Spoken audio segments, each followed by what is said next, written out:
we have a saying in athletics, it's okay to play hurt, but you can't play injured. Because when you're hurt, everybody's got to... Would you apply that to ministry? Yeah. I love that.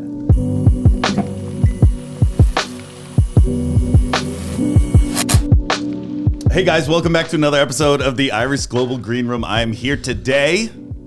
That sounded like it was too much. No. It felt like too much. I think it's great. You bring high energy. Is that what that is? That's high energy. God, look at those meat hands. God. Yes. I'm here today with my good friend. 10 years. At least. I think it's more. It feels like more. It does. The distance has created that. Yeah. But an amazing 10, 11, 12-ish years, give or take a few. Yeah. Of knowing my good friend, Bryan Schwartz. Pastor? I have pastored. Half pastor? I have half pastor. I have pastored.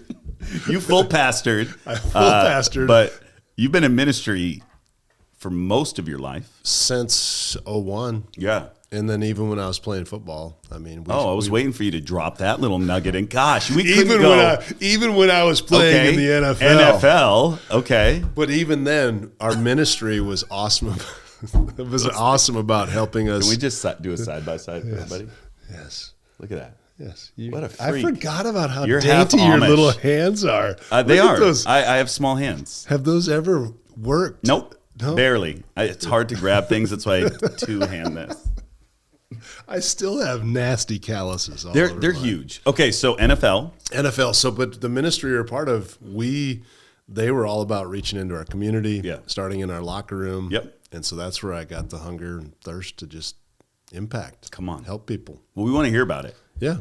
So you guys, listen. This is not just another episode with somebody that's passing through. This is one of my good friends. His story is incredible. So jump on in, hit like, hit subscribe, and share this. And you guys know we're coming out with one every 2 weeks. That's amazing. 2 weeks. It seems like we should do more. And so every 2 weeks? Yep. We put out a new episode. And how long are those episodes? However long they are. Okay. Yeah. Wherever it leads. Yeah. I love that. I don't care. It's perfect. I'm not trying to impress anybody. No. I think longer form stuff is actually good. And I find like halfway point on is usually the best. Yeah. That's just me. That's when I fully enter in. Well, and you're pulling the strings. Yeah. You're pulling on people. So let's pull some strings. Yeah, let's do it. Bryan Schwartz. NFL, which you said. I wasn't going to bring it up, but I wasn't self-promoting. No, it's okay. It's okay. We all have our stuff. We all have our shtick. Yeah. That's the NFL shtick. So do you find that you get put in that? Like, hey, you're in the NFL. We want you to come and speak. Or, hey. Sometimes. Yeah? Yeah, but the further away you get from your career, I mean, that was back 95, 2000 when I played with the Jags. So further you get away, it's not that you're not relevant. It's just the game, today's game, it's all about right now. Yeah. And so the further you get away, the less leverage you have with that, which is fine with me because I've never really leveraged that even when I was pastoring. Some guys do that. No. But like you take one big look at you and you're like, man, he must have done something. Yeah, on the flight in. To hurt people. Yes. Yeah. The flight in, there was an older gentleman. He leaned over. He's like, it's none of my business. Sure it is. But what did you? You're like, NFL. You had to play something. I was like, yeah, I played some football. He's like, college? I was like, yeah. I played college. Then he kept, I played in the NFL. So yeah, it comes up generally. Why not? I say wear it, man. It's a great accomplishment. It's in that world. It's a huge accomplishment. Yeah. Less than 1% of humanity can make that. Now, for me, it means absolutely nothing. Totally, because I legit could care less. I'm not into the game. I've seen you leave meetings where I've been ministering when I start talking about football because you could care less. I'm like, wow. You take an unhealthy animal, biblically skin, and you throw it at each other, and I don't know. Yeah, use your head as an actual weapon. That sounds demonic. It certainly can be. No, it's amazing. I love it. It was an awesome experience. That's how I met Jesus. I mean, it was at the height of my career. So I wasn't brought up in the faith, and then I kept succeeding on the field. But athletics for me was the escape route from a lot, just pain and hurt and normal stuff that people go through. To you, it's normal. To other people, it's not.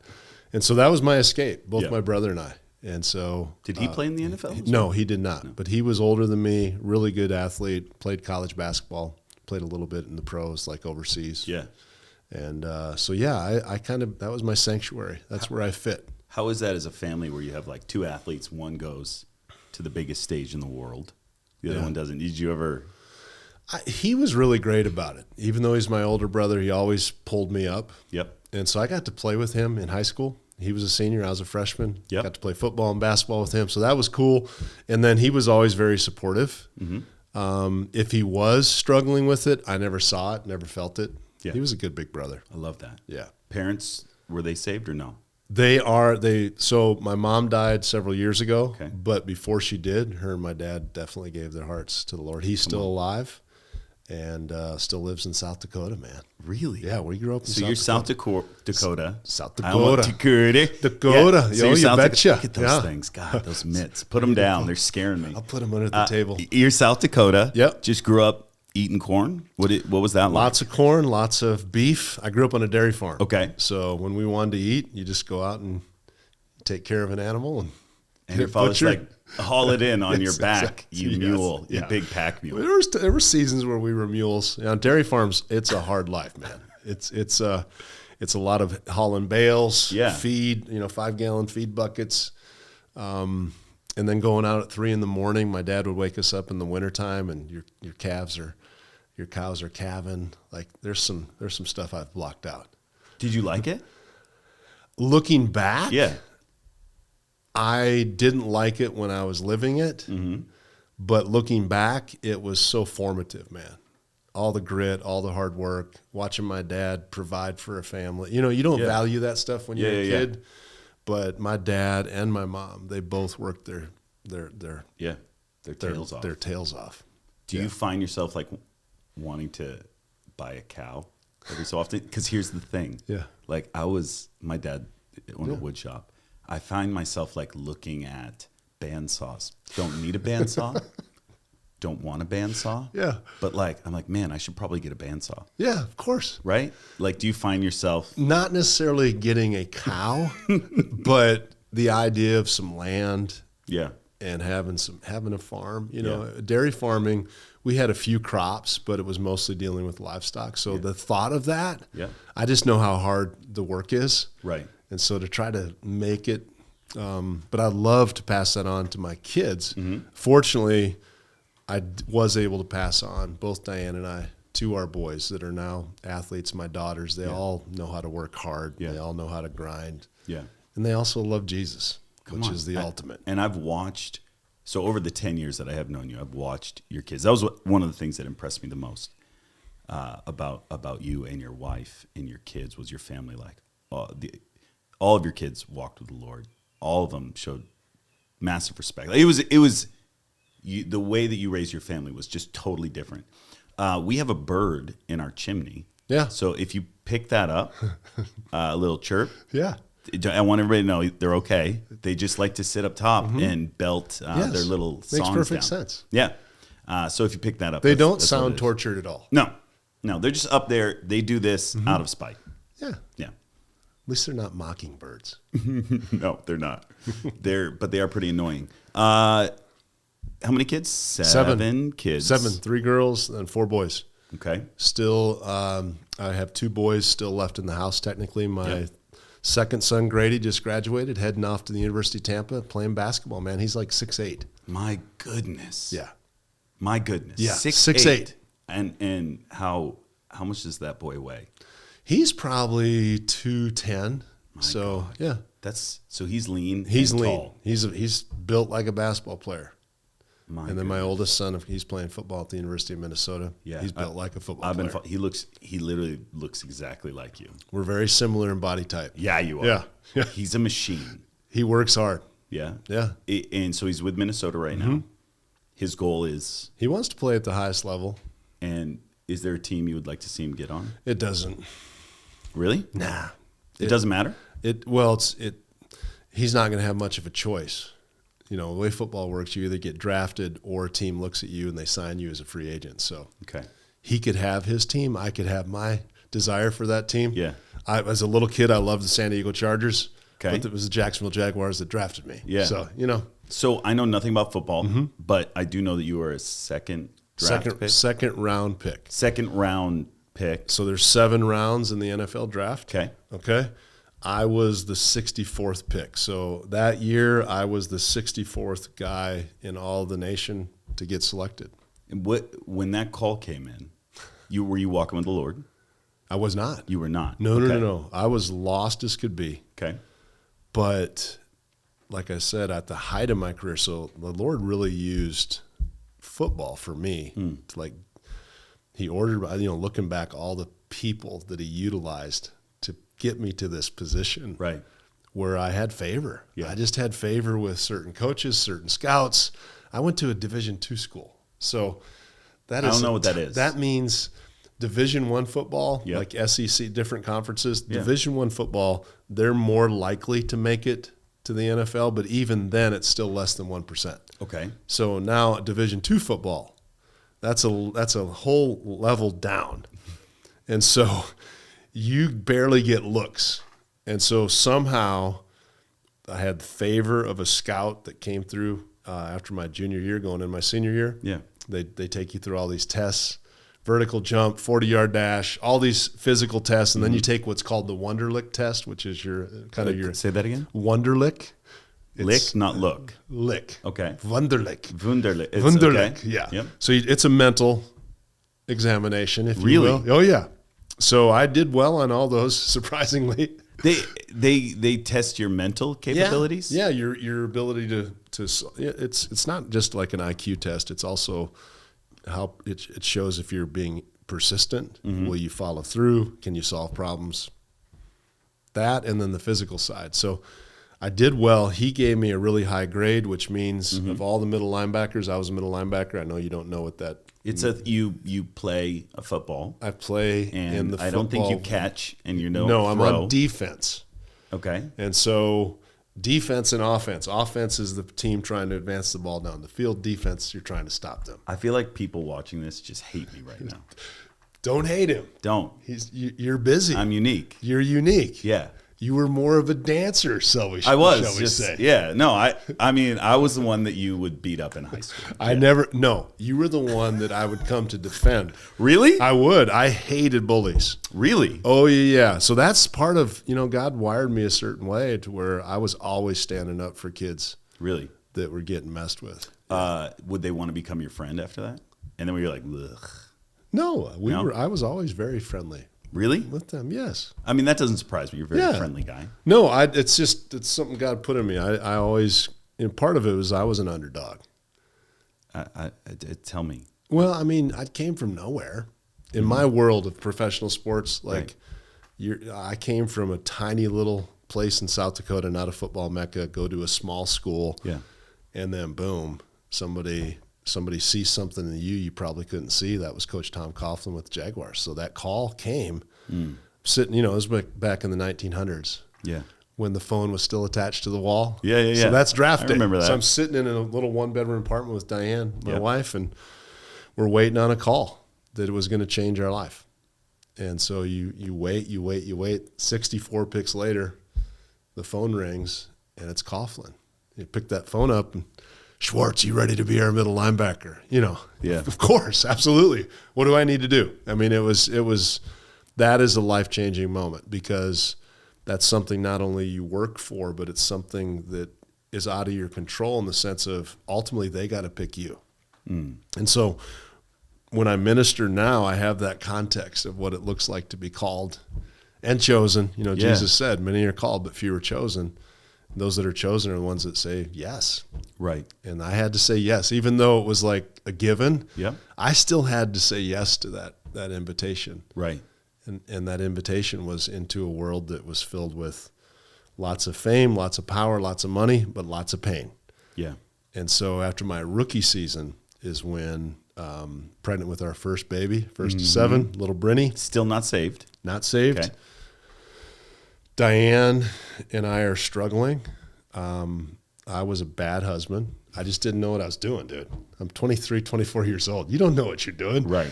And no one had really trained me. And I'm not saying I had a bad example growing up, but just farm life is a hard life. Right. And so fast forward, pregnant, now I'm freaked out about becoming a dad because I'm convinced I'm going to be horrible at it. I was already a bad husband. So what makes me think I'd be a good dad? So when you say bad husband, just what does that mean? Volatile, lots of anger, worked great for middle linebacker. Yeah. It's an asset in football. Right. But relationally, I was super insecure. Insecurity and pride are like twin brothers. Mm-hmm. So my insecurity birthed tons of pride. Totally defensive, argumentative, always turning the sword around. Always having to deflect, because I felt like my whole life I always had to defend myself and fight for myself. There was abuse. There were different things that happened. Not abuse physically from my parents or anything, but in the family line, there was sexual abuse. So I always had these barriers up. And so that doesn't work well in marriage when you're trying to be intimate relationally, right, emotionally. And so I was a wall, man. And I was a meathead on top of that. So, and then I was having success. I mean, you throw all that into a blender: anxiety, fear, stress, pressure, and success. I had money. I didn't lack for anything. For me, it was a nightmare. I was living inside of a prison mentally. I was depressed. I was anxious. Fast forward to May. She's due at any moment, and we're out golfing. And at that time, I was golfing quite a bit. She was just coming along for the ride. She's 9 months pregnant, really due at any point. Yeah. So I'm out golfing. I melt down on the course. I break clubs. I make an absolute fool of myself. She leaves me on the golf course, takes the golf cart, almost runs over me, leaves me, goes home, locks herself in the bathroom, and says, "I'm not coming out unless you go to Bible study with me tonight." Okay, time out. How many years into your NFL career was this? 1 year. I'd played my rookie season, finished 1 year, started as a rookie, which is not easy. So that means I was good. Yeah. I was a good player, and that was 1 year under my belt. I'm in the off season now, and that's an adjustment. When you've been 16, 18 weeks of constant pressure in football, now all of a sudden you're in the off season. You've got tons of time on your hands. It doesn't work well for a young man. Okay. And I've got money. And you got money. And I'm an idiot. And I'm lost. Yeah. And I have darkness. And I've got tons of pain. I've got all these unresolved things that hadn't processed with anybody. Back then you didn't talk about depression. Right. So I'm internalizing everything. Right. And so at any moment I could snap. blow. I could snap. Busting clubs. No, I would. I would punch holes in walls. I can't tell you how many. Yeah, look at those things. A big hole. The little lunch boxes. Yes. Yeah. I even kicked a car. I had this rage. Fun, Bryan. So fast forward. And let me just say this. You were you're massive now, but you were peak. Yeah, I mean, I was earlobes to shoulders, I had muscles. 22-inch neck. Yeah. I was your typical terrifying middle linebacker. And so she locks herself in the bathroom. She says, "I won't come out unless you go to Bible study." It's at Mark Brunell's house. Now, Mark Brunell was our quarterback. He played in the league for 19 years. He and his wife, Stacy, so his wife, Mark had befriended a bunch of us guys my rookie season. Okay. Guys I ran and partied with. Mark he wouldn't compromise, but he was very invitational with his life. So he opened up his life to us. I knew he was a Christian. Yeah. I honestly didn't know what that meant. Like zero. I've never known what's a church? Christian. I'd gone to church, but nothing had ever connected. Right. I mean, it didn't make sense to me. It made no sense. Yeah. And maybe it was just my own hardness of heart, obviously, the inability to hear and receive, but seeing someone live it out in the same world, but seemed to have a good marriage. He was great with his kids. Mm-hmm. Internally, I'm like, I want that. When she said it was at his house, I'm like, I know Mark. I love Mark. He's a friend. Yep. I'll go. Yep. I'm thinking, man, I got to get out of the doghouse. Yeah. That's my one thought. Yeah. How do I get myself out of this? Yeah. It's great. How do I get that door unlocked? Yes. Come back home. So we go. I finally agree after cursing her out. Honestly, she's locked in the bathroom. I'm going on. I'm like, who do you think you are? Right. All that nonsense. And so we end up going over there, driving over there. I'm terrified because I think God hates me. Legitimately. Yeah. Internally, I'm like, there ain't no way. Yeah. I have no idea what to expect. I'm sweating. I'm scared. All that.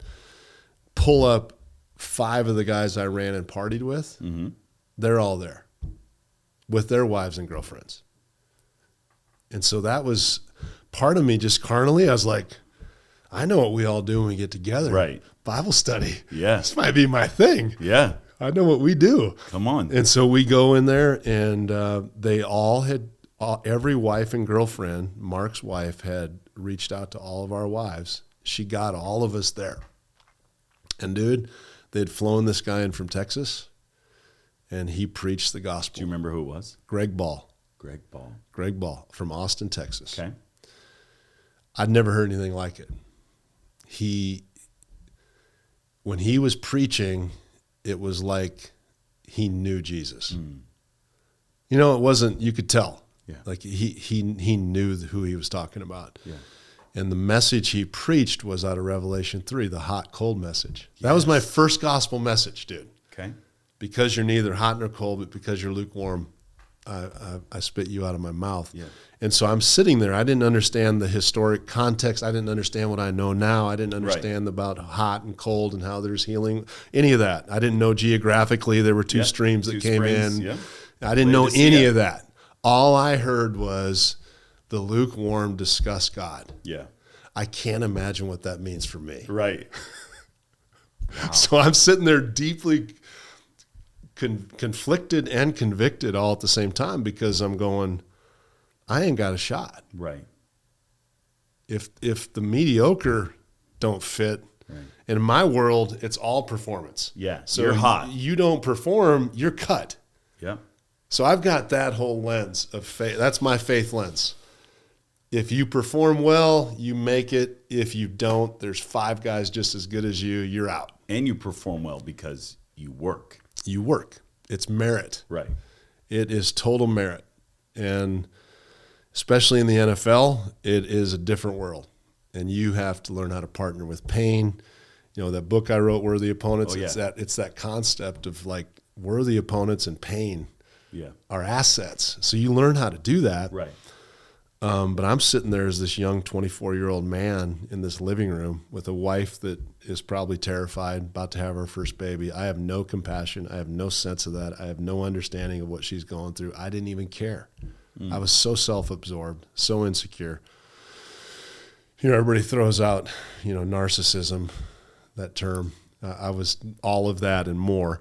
But I was also deeply depressed. Yeah. And no one else knew that, but she knew that. So he preached this gospel. They started talking about the cross. He started talking about Jesus and how God loves us so much that, he just walked through the gospel of the kingdom. Yeah. And it wasn't soft. I needed something that had a punch to it. I dabbled in some witchcraft. I'd done some things, did Ouija board. I knew when I felt, I was spiritual in that sense, like I could feel stuff. I was a feeler. So I understood. So what I started feeling in that moment was a presence. I started feeling his presence, looking back at it now. And it was love. It was something I'd not experienced it was just unadulterated, I love you. Yeah. And when he got to the end of his message, I didn't even know it was a message. I'm just sitting there. Good speech. Good speech, buddy. Yeah. We've talked about that. I know we've talked about this. That's a great speech. Great speech. I'm so glad I gave a good orator. I was a good orator. It's the worst. Hey, I liked your speech today. I loved your speech. Yeah. That was a great pep talk. Yeah. Good job, buddy. We've talked about this before. Yes. So he gets to the end, and I'm sitting with all my buddies. I'm not looking at anybody. I'm just looking at this guy, and he does what we call an altar call. And with this group in this living room, he's like, if you want Jesus, stand up. And I did. I popped up. I'm crying. I don't even know what I'm saying yes to. Yeah. But I know I'm saying yes. And the way I'm wired, it's all or nothing. So I knew what I was, when I stood up, I knew what I was saying. Yeah. That's like, I'm all in. Yeah. And I don't even know what that all in looks like. I don't know what it is, but it's kind of like when Coughlin called me. Mm-hmm. It's like, of course, how could I resist? How could I refuse this offer? Yeah. That in this case doesn't demand a performance. In fact, in spite of my performance, I get to offload all my guilt and my shame and my pain. Like for me, I had so much unresolved guilt. Yeah. Like when you can't apprehend forgiveness, you're in prison, man. Yeah. And I was in prison. Yep. And not only for the stuff I did, stuff that had happened to me, but also the stuff I'd done to others. And man, that when I don't even remember what the prayer was. I just know it lifted. And my wife stood up. All my teammates, all their girlfriends and wives stood up. We all got born again that night. It was crazy. Everyone. Everybody in that room. Can you list off any of the names for those who might know? Yeah, Tony Baselli. He's a Hall of Famer. Okay. He was our left tackle. Joel Smingy was a defensive end. Greg Huntington was there, was an offensive lineman. A couple other cats. I can't remember. That's all good. Yeah. So, but we all came into the kingdom. And Brunel, this is all at Brunel's house. At Brunel's house. So picture this. All the guys that I was already family and friends with, right? All of us come into the kingdom the same night. Yeah. And I go up to the guy afterwards, and I go up to Greg, and I was like, I need this Jesus you talked about. I need him really, really bad. I was like, what do I need to do? He's like, pray. And I kind of chuckled. I'm like, dude, you're the professional. Pray. You pray for me. Right. It's like, what? Just pray, talk. And that was my first, other than repeating after him probably 10 minutes earlier, that was my first moment with God going. And my prayer was, Lord, this better be real. Like, make this so real. Right. That I don't go back. Because the thought of going back to all that, I know where that led for me. And that was depression and suicidal thinking and all kinds of nonsense. And man, as soon as I prayed that, the peace of God came. Now I can articulate it now. All I felt then was just, I'm all right. This is going to be all right. Yeah. That's what I felt. And Brunel handed me a Bible on our way out the door. We went in kind of hating each other a little bit, Diane and I, and walked out that night speechless. Suddenly, we're like, we've got hope. Wow. We can do this. And the lights came on for me about a baby that was coming. Like everything shifted. Yeah. Now it was expectancy in all the right ways. So I go home, I read this Bible till 3, 4 in the morning. I have off-season workouts the next day. We were going to go, I went over to Brunel's house. So I stay up, I'm crying that all the way through. I'm reading the Gospels. Mark had marked it in the Bible. And I was just reading through the Gospels, and it made sense to me. Jesus, who he was, is, all of it made sense to me. The lights came on. Went over and got water baptized the next day. Really? That morning before the workout. Place? Yeah, at Mark's house. Took us through the scriptures. I didn't understand some of it. All I knew is when I go under this water, this thing's over. I'm done. I'm coming out of this grave. And came out, went to off-season workouts. Started witnessing. I was still cursing. Immediately. But I'm still, my mouth isn't saved. Right. So I'm like, you're not going to effing believe what happened to me last time. I was like, I love it. And so I just started sharing what had happened. Wow. Right out of the gate. And my wife and my wife goes into labor the next day. Seriously. So we have our first baby 2 days after. So the day after you got baptized. So saved, one day May 13th, baptized. May 13th, 1996, saved. May 15th, have our first child. And I stinking love it. He made it real. Wow. 3 weeks later, against doctor's orders, we fly to Austin, Texas. We got a newborn baby. We show up at this conference with a bunch of other athletes from all different sports, NBA, hockey, and we sit in the very back row. And we're like, oh no, we just joined a cult. Yeah, you did.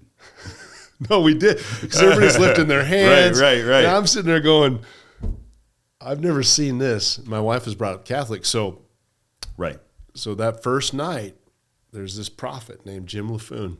Jim LaFoon, never heard. Yeah, he's still around? Oh, yeah. And he's, that prophetic look. I mean, he points to us in the back. He's like, come up here. So my wife and I go up with our newborn baby, Bryn. And how many people were there? There's probably 70 athletes. Okay. So this was put on for athletes. The guy that had come to Florida, lived in Austin. Yep. It was a group called Champions for Christ.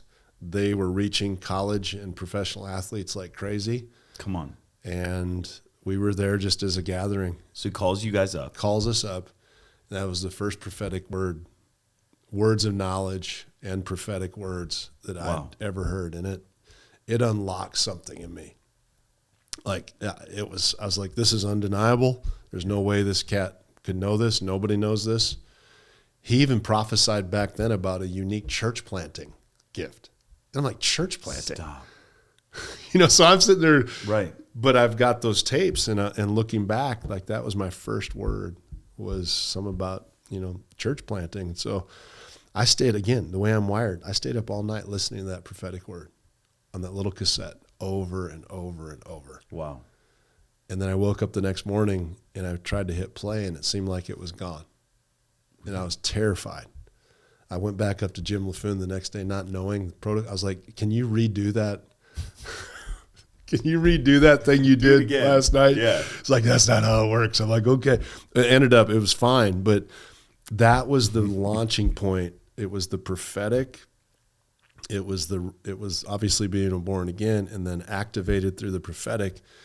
And then they were doing a baptism in Holy Spirit teaching. I thought it was baptism in water. Yeah. Because my wife Diane had yet to be water baptized. Yeah. I was like, let's go to this. You need to be water baptized. Yeah. We show up.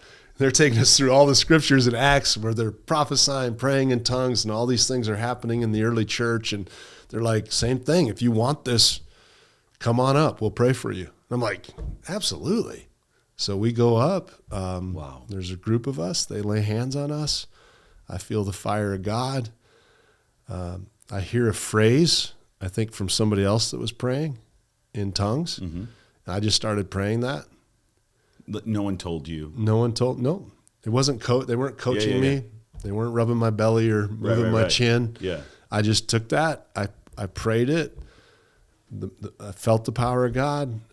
I go back to my room for that afternoon. The baby and Diane are napping. I'm out in the hallway and I'm just praying that phrase over and over and over again. And about 2 hours in, no exaggeration, the floodgates open. Oh my goodness. And I just start praying in tongues. Did you feel like, do you remember, like, were you like, what am I doing this for? Oh, for sure. But you're like, I need whatever this is. Yeah, but I'm like, I know me, and I know what I was, and I know what I said yes to. Right. And so if he's got something for me, that was just my instinct. Like, if he's got something for me, I got to get after it. I knew I had to participate in this process. Mm-hmm. Part of that was just, I think, really healthy. I knew I was at peace with God, but there was so much more that I was called to go after. Yeah. And so that happens. Fast forward on the plane ride home, I start getting words of knowledge. So the stewardess, do we call them stewardesses anymore? I don't know anymore. I just go, you're awesome. The person that was there to assist us. Yeah.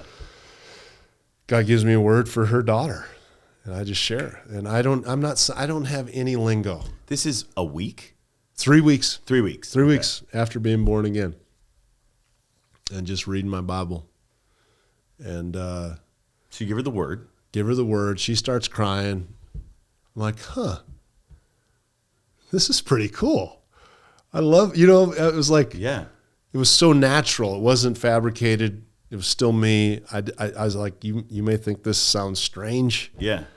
I don't even know what this means, but the Lord wants you to know your daughter is going to be perfectly fine. All that stuff that you've been worried about, she's fine. Do you remember how you got the word, or do you anything around it? For me, at that time, it's kind of how I get words now. Mm-hmm. It just, something dropped in my knower. Mm-hmm. That's not the word I would use. And then I always just opened my mouth.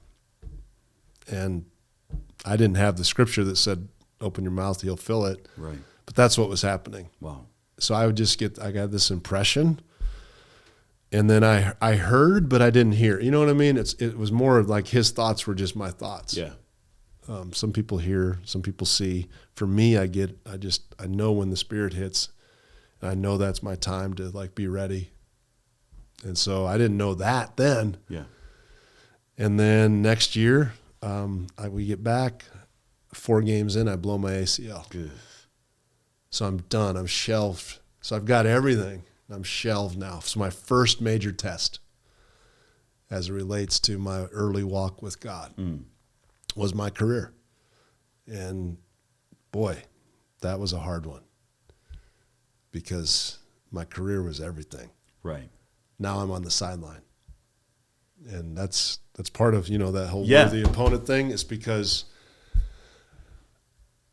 we were playing at New England. I blow my ACL. I'm in the locker room contemplating, going, what? I don't get this, man. Yeah. And it wasn't just that I was entitled. It wasn't any of that. I was like, how's this work? Yep. No injuries ever when I'm radically not serving. Right. You. Now I'm all in. And then boom. Yeah. Now you're taking my, and that was the problem. It was still my stuff. Give me 1 second. Because we're gonna get into this. Yeah. Because all of you guys watching know, like, I don't bring people on because they have a book. Yeah. We turn people away because Yeah. they want a picture. I asked you to come Yes. on because I've been running with you for a long time. So integrity, character, love of the word, love of your family. Like, you tick off every box of an overseer in a church, like legit. Well, I appreciate when I read through that list. Yeah, thank you. Like, that is you and your life. That means a lot And it has to me. been for years. Yeah, it's been since 96. You've done marriage counseling. Yeah. For me, you've walked with me through some dark seasons. We traveled the globe together. I asked Bryan to come on. Yeah, I appreciate it. And I want you guys to get this book. We're gonna touch a little bit on it, but it's Worthy Opponents. I don't know if you can. We'll take a look. We'll throw a picture of it because sometimes when I do this it doesn't show up that well. This is your first book. The first book. It's not about my life. It's about the perspective of facing opposition. Facing opposition with the right mindset, and I believe you can develop an actual methodology or skill set that is more than just survival, and it's through the kingdom lens. And it's the things that over the years that I just have, like even what I just described for you with that injury. Yeah. When I'm sitting in a locker room going, really? Yeah. On the flight back, I'm in pain physically, emotionally. I'm like, what does this mean? I've lost my starting gig.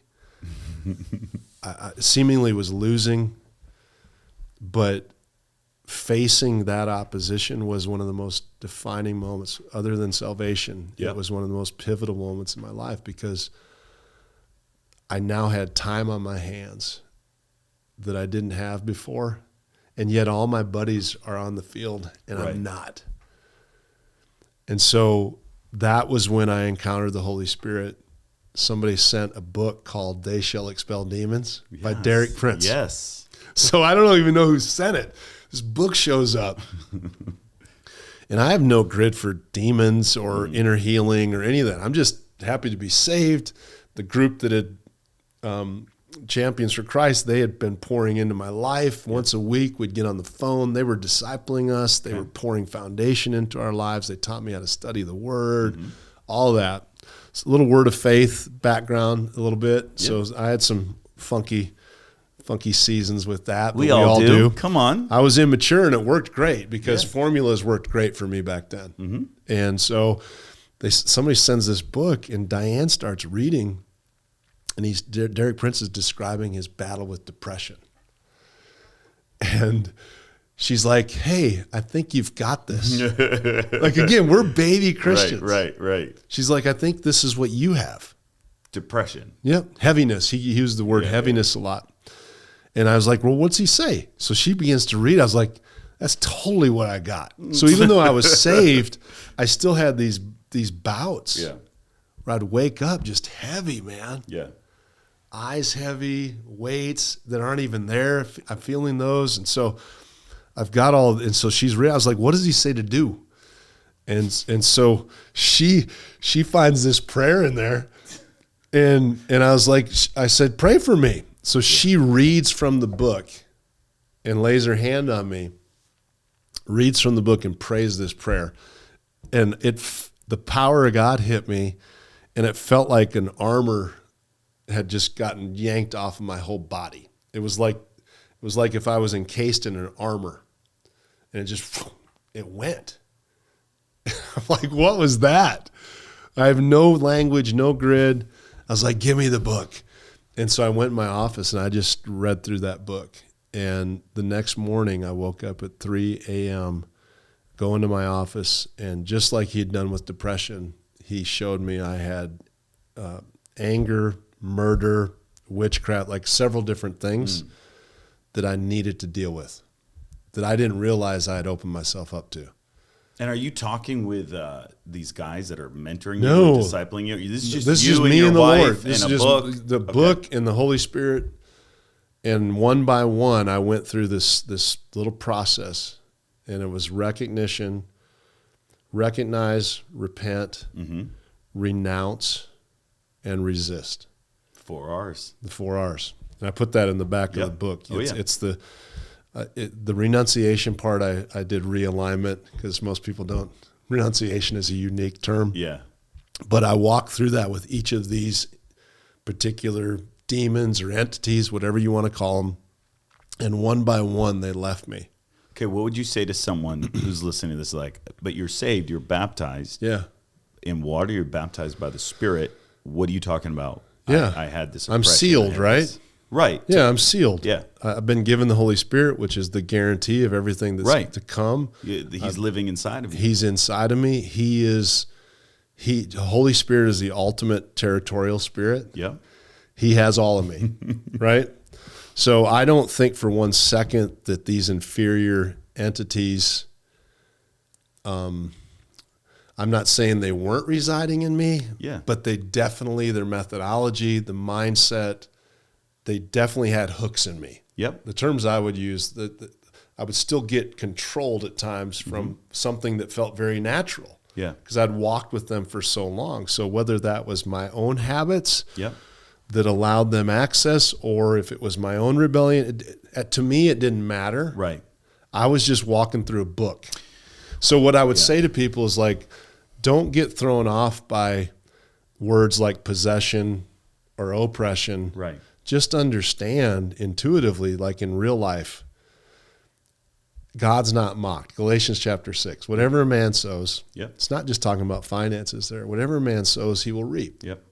There's still the law of sowing and reaping. And so although I had been delivered, ultimately saved, born again, I'm a new creation. Yep.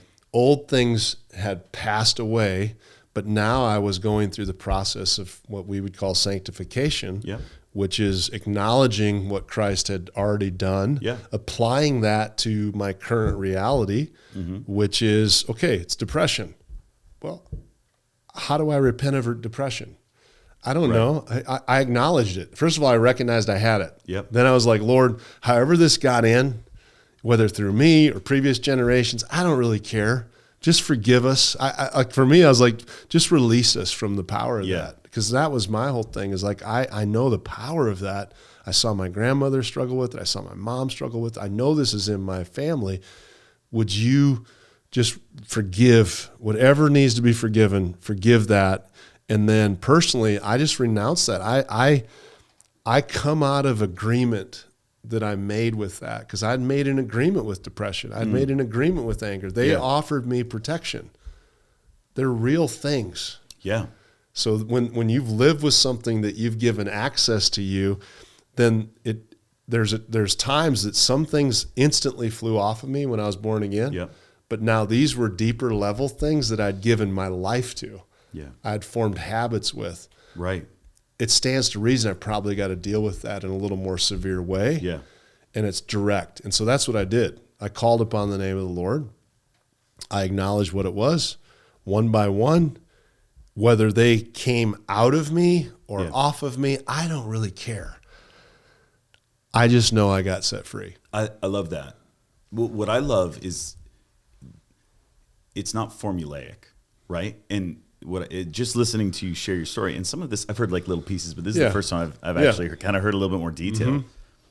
The Lord was leading you. Yes. Right? I think so often somebody might hear this, they're like, oh, I'm going to buy a book and then I'm going to read it and pray the prayer. And they're like, it doesn't work. Like what I love. And it's hard to explain that because you want to testify. of what God has done, and that others will hear and do the same. But all I hear at the core of this is you've been responding to his voice and his leading.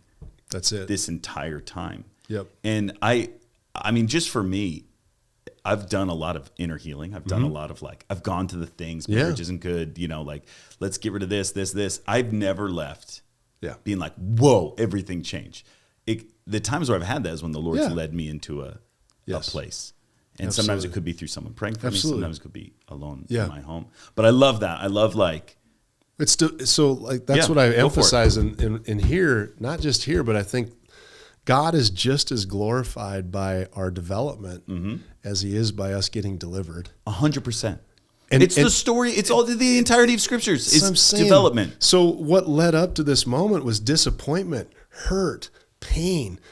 I had to embrace the reality that just because I'm saved and born again, I don't get a supernatural cheat code that I get to escape suffering. And I realized, I started looking at Hebrews chapter 2.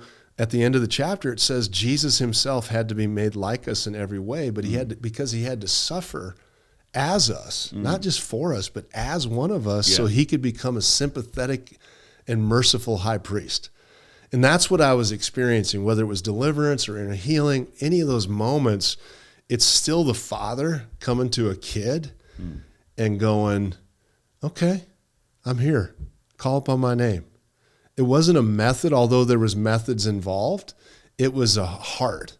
Yeah. My heart was, Lord, you offer this. Whatever is meant for this age, that's how I look at it now. There's some things that are assigned for this age we're living in right now and some that are assigned to the age to come. And so whatever you got for me in this season, in this age, I say yes. Yeah. And I will respond. And that's what was happening. He would, whether it's a book, he's making himself available constantly, and he was also making himself accessible. Yeah. Through tools and through people and through his scripture, through prayer.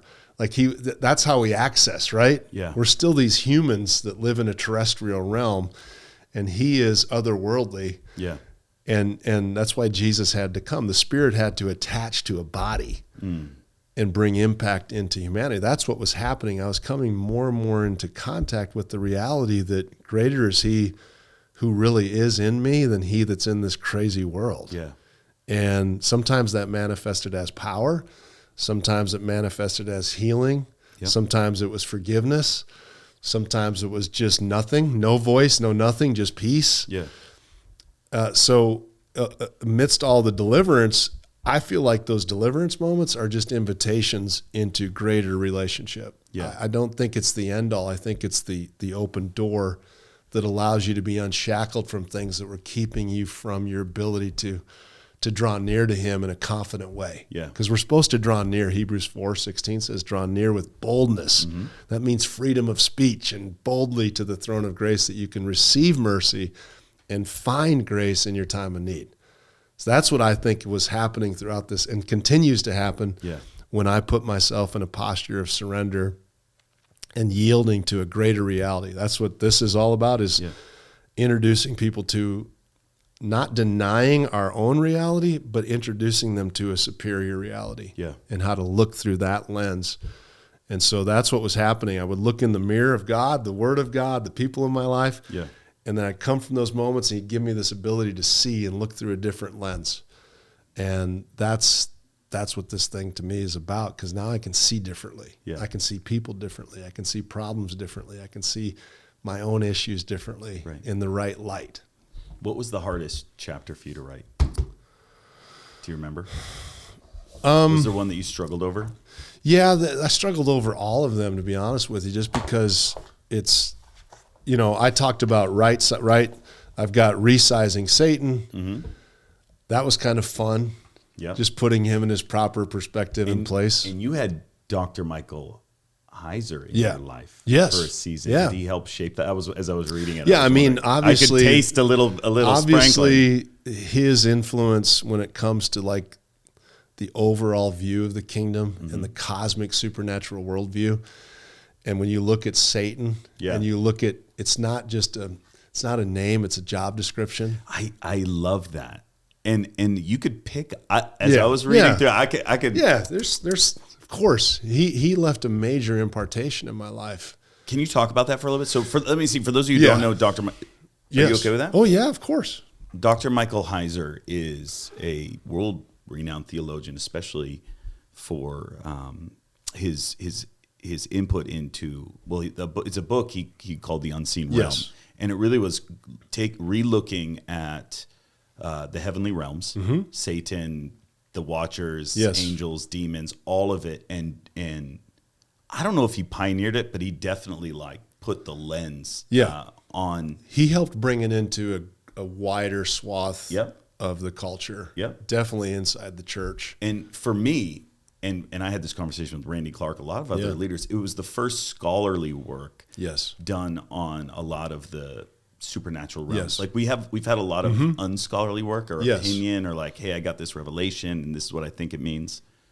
But he was not a charismatic theologian diving deep into this. And so he ended up going to your church. He moved to Jacksonville, was a part of the work we were doing there at our church there called Celebration Church. And he unfortunately died last year of cancer, but being around him and spending time with him, even when he was ill and sick, his perspective was radical because he had this, again, he wasn't what we would call a charismatic, but he believed God can do anything he wants to do, whenever he wants to do, and however he wants to do it. But he came to this revelation through the Word. He was reading Psalm 82 when it talks about how Yahweh, who is an Elohim, he really breaks down that Hebrew language. Elohim meaning divine being. He sits amongst the divine council with other Elohim. And it opened his eyes okay, there are other gods. You shall have no other gods. Yes. That's plural. Exactly. Right? Before me. In that there's an affirmation of more. There's more. There's others. So he does a great job linguistically of breaking down the Hebrew terms. But one of the revelations of Satan for sure is the reality that Satan is not just an individual. It's a job description, which means opposer, which means opponent, opposition.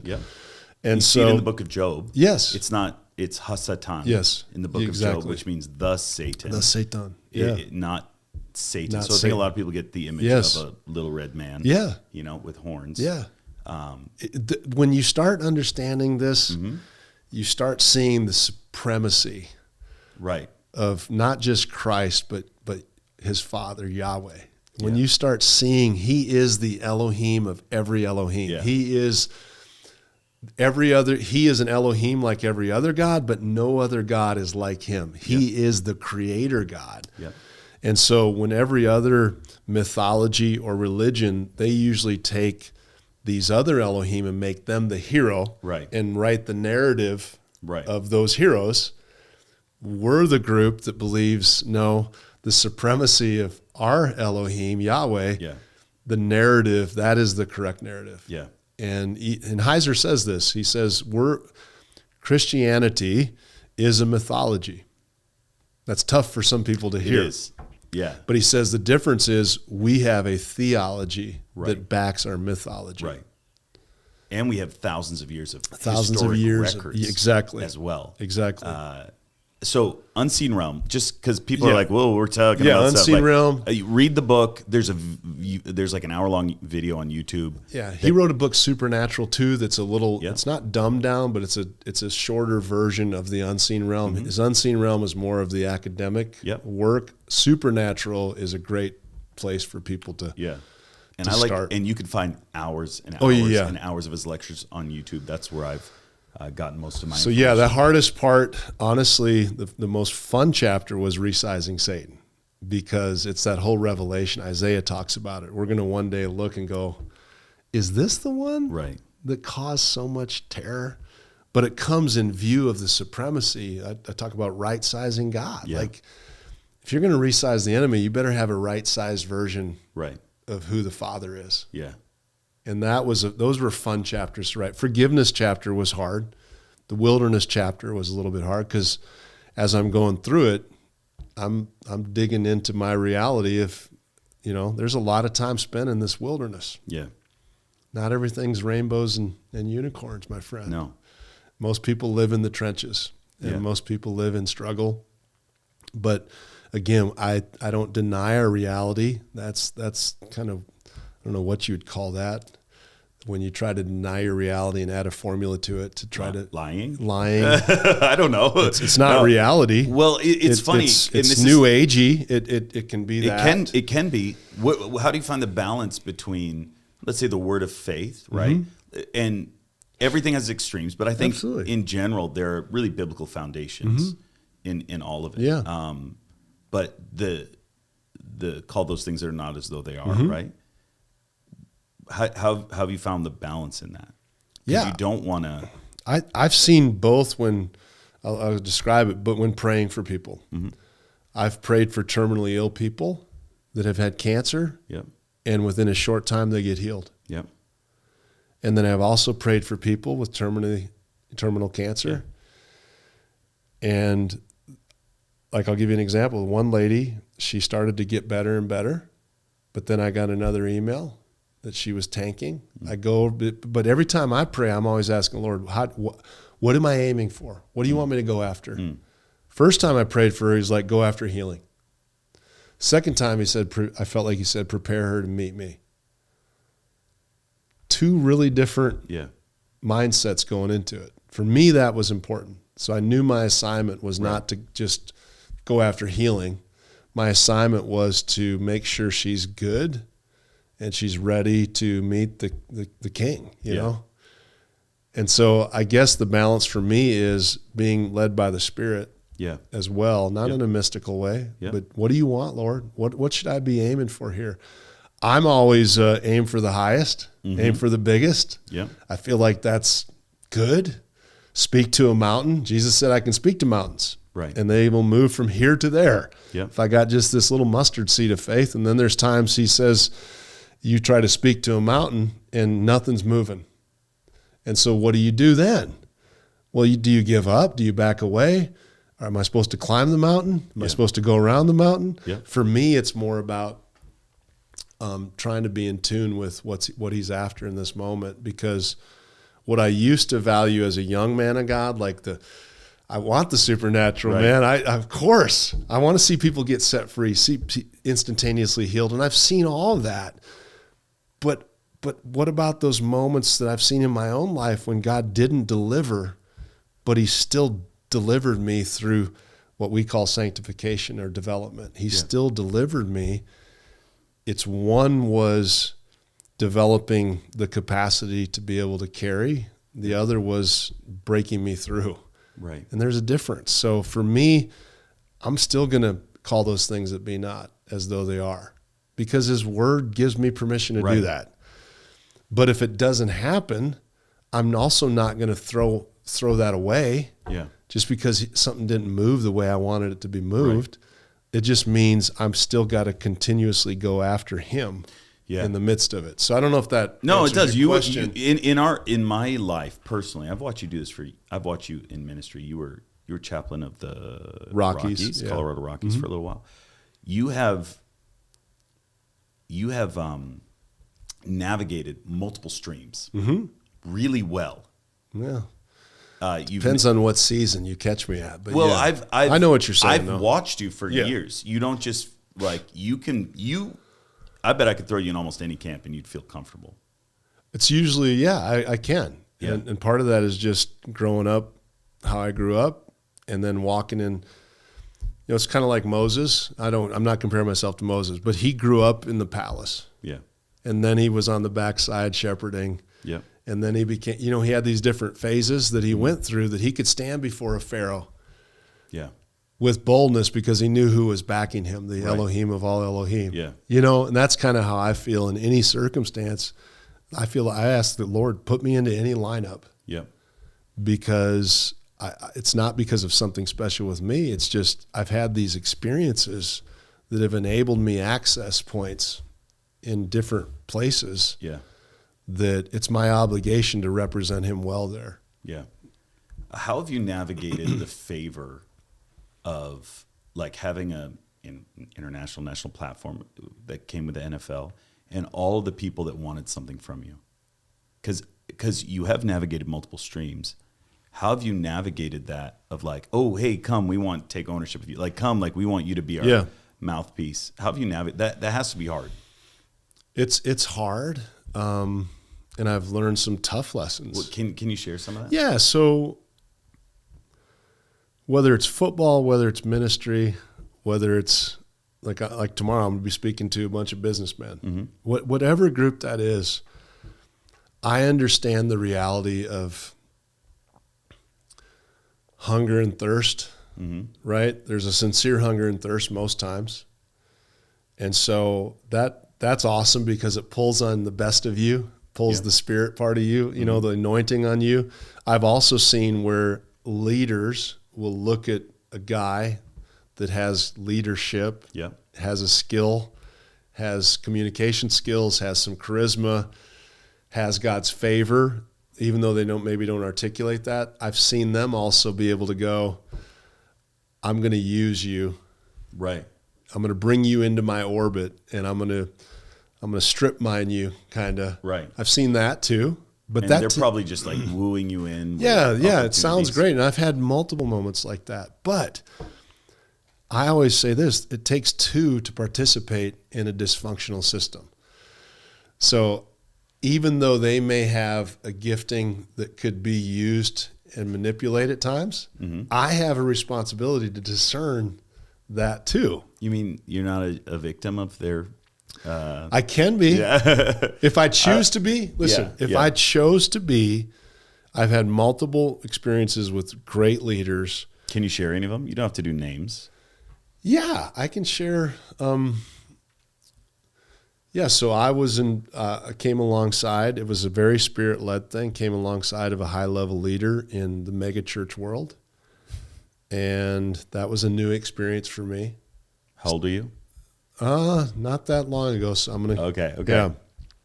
And... I shouldn't have even asked that question, but yeah. For 3 years... Now, listen, the cool thing is I've always got to see the best of these people. Yeah. And sometimes experience the worst. Mm-hmm. Others in their orbit maybe only got to see their worst. Yeah. Does that make sense? Totally. So if you get close to anybody, God had given me favor relationally because I could relate to high-performing, high-level leaders. Right. I could speak that language. I had been at certain points, whether in football or pastor, whatever. I knew how to relate to so I'm very comfortable in those settings, which makes them very comfortable because it doesn't seem like I need anything from them. Right. And so they will trust you because you don't need it. I didn't need anything from them. Right. So you get brought along a little bit quicker, but only over the course of time are you able to see the will and intention. And so as things progressed, and I started seeing dysfunction and trying to address that, that's when the friction can happen. Yeah. And so for me, I know well enough to know I've always been a healthy pushback guy. Like if you don't want to get literally controlled, what you got paid for is to push people. Exactly. Yeah. So if you don't want to get controlled and manipulated, right. Don't get controlled and manipulated. You have like weird I'm just eyes saying. right now. Like you just looked at me, not twisted your you. head, and was like, "Don't, don't." I won't, Brian. No, I'm just okay. saying. But you understand what I'm saying. Like, leaders will take advantage of vulnerabilities in our life. Yeah. But that's not just the leader. That's how the serpent works. That's how the Satan works. Right. He exposes vulnerabilities in our life. Yep. And he will utilize favor and position and title to bring you in. Okay.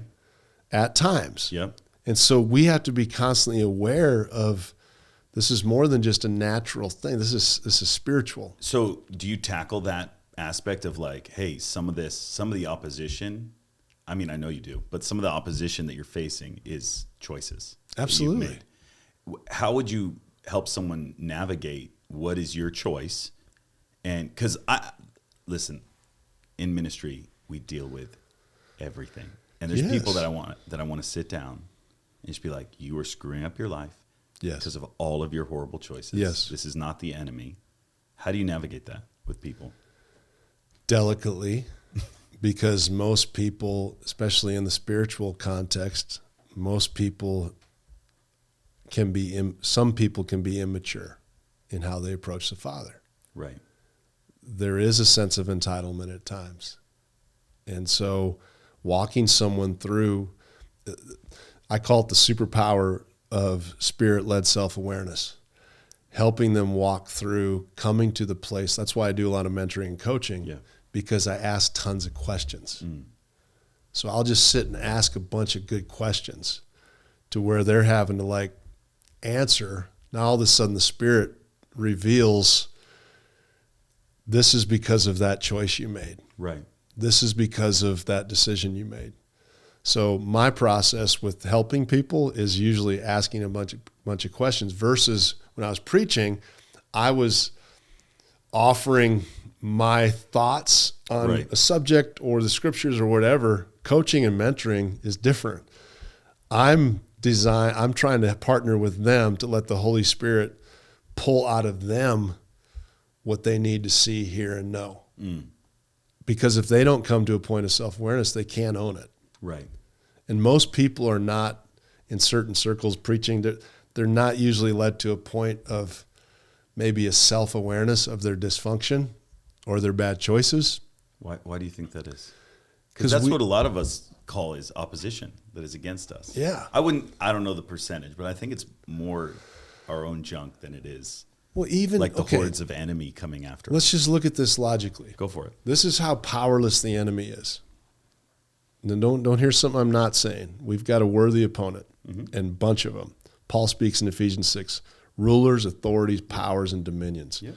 There are certain heavenly warfare realms that we've not been given the assignment to cast those down, right? Those have to be cast down. Yeah. That's a work that's supreme. We've been given terrestrial dominion, meaning in the earthly realm, we're co-regents. We are co-heirs with Christ. We've been given an assignment to let him attach himself to us, fill us, and we walk according to his plan, purpose, and take dominion. And that can go a lot of different directions. Yeah. But that's our assignment. The enemy cannot get access into the earthly realm except through humanity. He has to work through a human. Now, there's heavenly. I'm thinking about that statement. Yes. Okay. So fill me in. This is more high. Because when you look at what happened in Genesis 6, when the Watchers did look at humanity, they were trying to figure out a way, for some reason, to be able to take dominion in the earthly realm. They weren't assigned to that. Humans were assigned to that. Okay. And so they found a way through, whether it was interbreeding, whatever it was, they found a way to merge with humanity that allowed them to get access to thrones in the earthly realm. Okay. And so choices, we're talking those heffalumps. The heffalumps, the mighty. Those heifels. Those heifels, those Nephilimic creatures. That's just an example of, so all throughout human history, you've got the opposition of Yahweh trying to manipulate humanity to surrender to their ways. Yep. Through that surrender, they get access. Okay. Right? Whether it's through possession, whether it's through manipulation, whether it's through strategies or media, whatever it is. Whatever it is. But Colossians 2 tells us that he has disarmed the rulers and authorities, right? He's disarmed them. He's defeated them. He's done that by taking everything that stood against us out of the way. So we're new, clean slate, new Christians, new creations, right? The only way the opposition can get access points into my life is usually through my own agreement, through the choices I make on a daily basis to either expose myself. Now, you can get weird with this because now everything's an open door and I got to close every open door. And that's dangerous. That's super dangerous. I'm talking about choices are so important because what we eat affects how we live, Yeah. what we listen to habitually Yep. has an impact on the renewing of our mind. Yep. We're supposed to renew our minds every day to offer our body as a living sacrifice, right? I have to make that choice every day. Some days I do better than other days at that choice. Right. Now, the cool thing is I'm a new creation. I'm living from that place, not trying to get it. Right.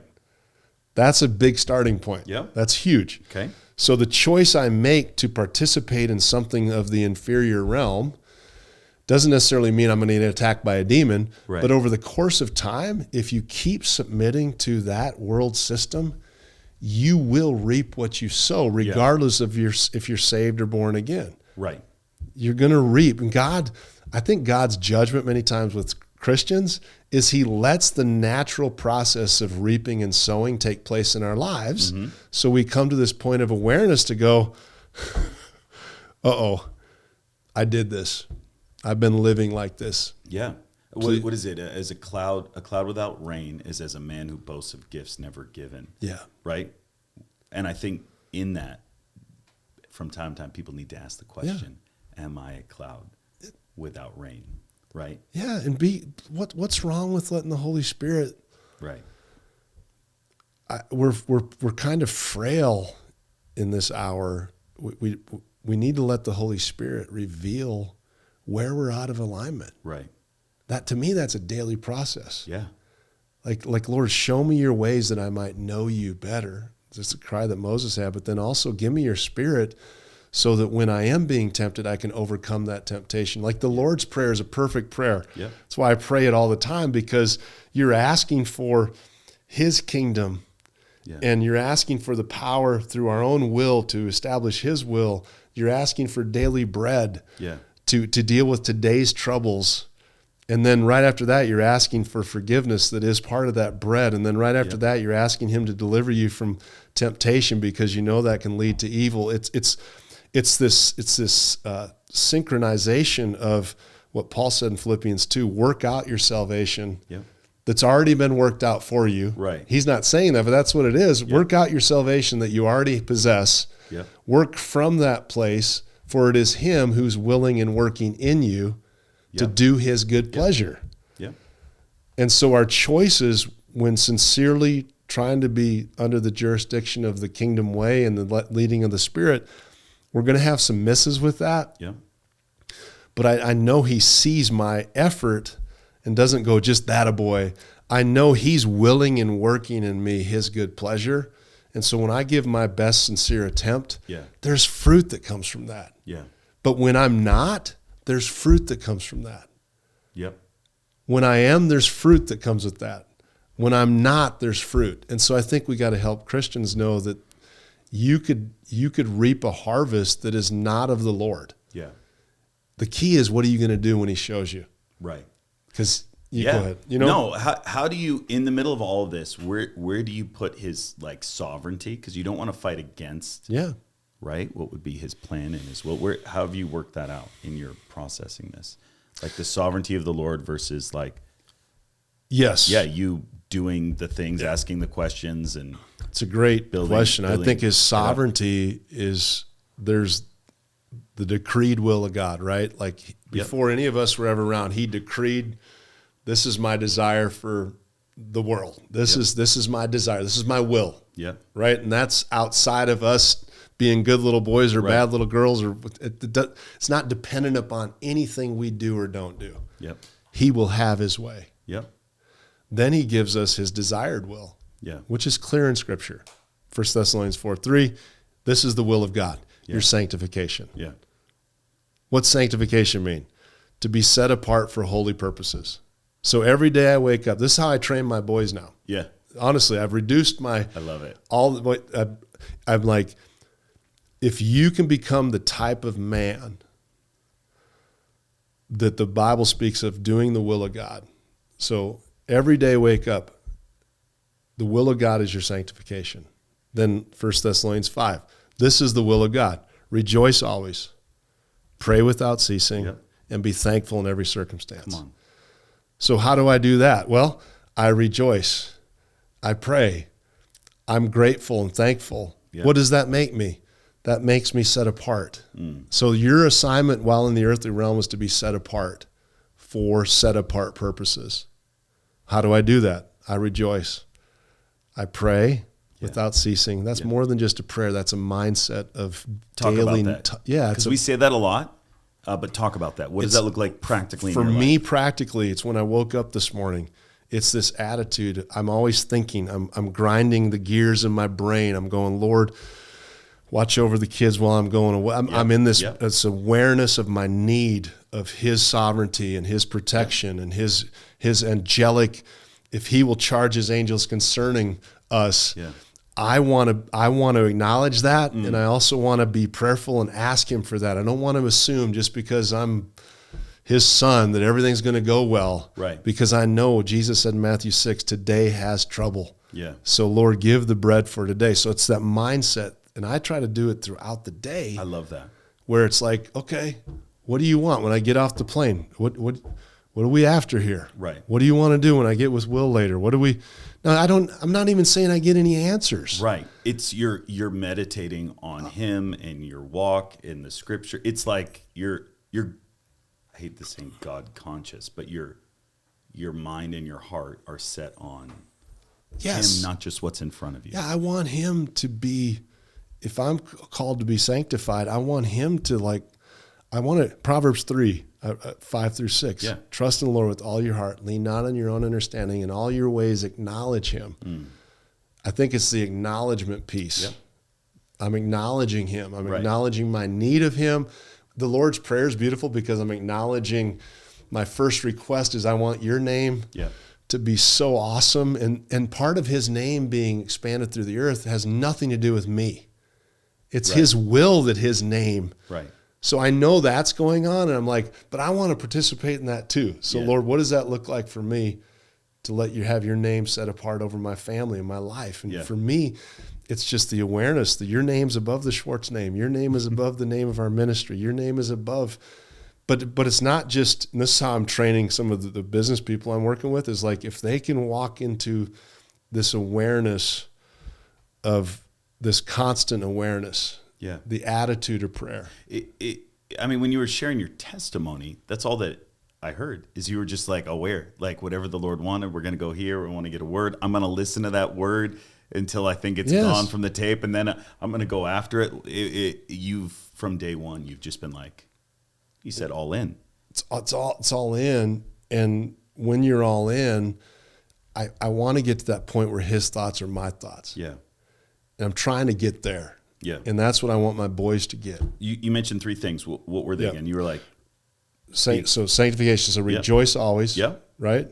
Pray without ceasing. Yep. Be thankful in every circumstance. Yep. And then Ephesians 5. These are the scriptures that say this is the will of God. So we can be safe to drill down. If you want to drill down in the will of God, His decreed will, doesn't matter if you do this or not. Yeah. He's sovereign over that. But this part, His desired will, it's like when I went to the Jaguars, when they drafted me, I had to find out what were they expecting of me? What is your desire for me? Yeah. How do I hit the mark? What do I need to aim for? Yeah. So I've tried to make it real simple with the people I work with, starting with my kids. Here's what you aim for: sanctification. What does that mean, Dad?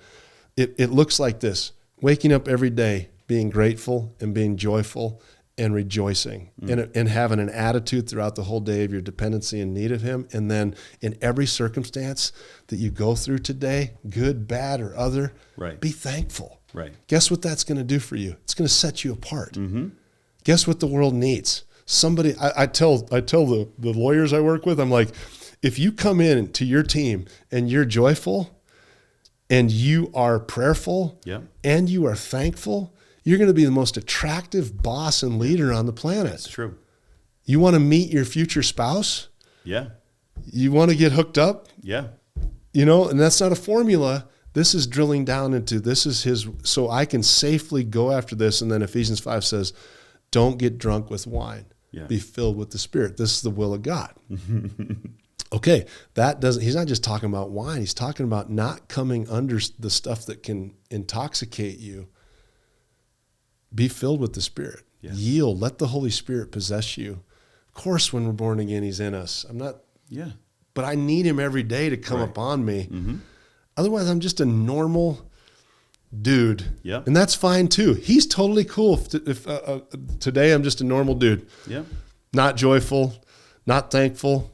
I think I'm a little more fun to be around. Yeah. When I'm that. You are. But he's good with me even when I'm not. That's the key, is like you're going to have some days you're not.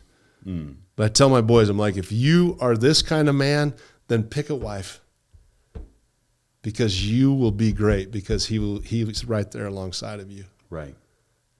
Pick a place to live. Because all of our young people are trying to discern the will of God, all the directional will. Right. So the directional will, I think we got to go after the desired will first. And then pick a direction, because God's with you. Come on. Versus throw out a fleece. Love it. I've done that stuff too, and there's times I throw out a fleece. There's all those types of things, but I think it's because I'm 50 now, 52 years old. Yeah. Give me something to aim for, man. Yeah. I'm tired of the shotgun where we just try everything. Yep. I want a rifle. I want to zero in on a target. I think that desired will of God. Yeah. Well, you've been around long enough to do the shotgun approach, and it works. It does. But you want to know why? Because he's so good. Yeah. And you'll sometimes stumble into a good decision. Come on. And he loves that too. So looking back over since we've met, and we met, you invited me out to your church in Colorado, but we connected before that Sunday. We connected at one of Randy's events. Yes. And you got touched there. I got healed. You got healed. I got supernatural depression. Like it was, which is going to be interesting because I talked about getting delivered from depression. I got healed in my brain. Yeah. From the physical part of probably the trauma from football would be my guess. Yep. I was sitting in that was Bill Johnson. He was minister. I remember. And I wasn't responding to the altar call. Again, you want to talk about just stumbling into a situation. Right. God's moving on a bunch of people. I'm sitting there with our buddy Festy. Joey. Yeah. And I'm looking at him, I'm like, dude, my head's on fire. He's like, what are you talking about? I was like, my head is on fire. And as I was sitting there, not only was my head on fire, I felt like stuff was getting pulled out. Yeah. Like, have you ever had glass stuck in you? Sure. I don't know. Maybe. I'm more of a splinter guy. Yeah. You know. Well, take a splinter. Yeah. Imagine a splinter that's really big getting pulled out of you. Yeah. Who has glass just stuck in them? Like, what does that even mean? Another story. What are you doing with your life? That's another story. Yeah. Okay. But it felt like that. It felt like stuff was getting pulled out of me, and then it was done. Wow. Up to that point, and I don't have shame saying this, this was while I was pastoring, I would struggle massively with suicidal thoughts. Yeah. Drive up to the mountains with a gun kind of stuff. And that's really a weird place to be in, because the next morning I'd be up preaching. Dramatic pause. That is a dramatic pause. That's what was tormenting about. So mine was a very real physiological problem. It wasn't just spiritual. From playing in the NFL, getting hit in the head. Yep. And I've got tons of my friends that are battling with some of that. And a son who plays football. Okay. I know at that point I got physically healed. It was when Bill was ministering. The fire of God came. I got physically healed. I subsequently testified to it. We prayed for others.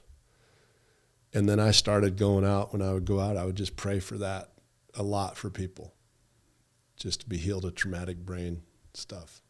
Have you seen anyone else in the NFL or the sports world get healed? I haven't. Okay. It's a big need.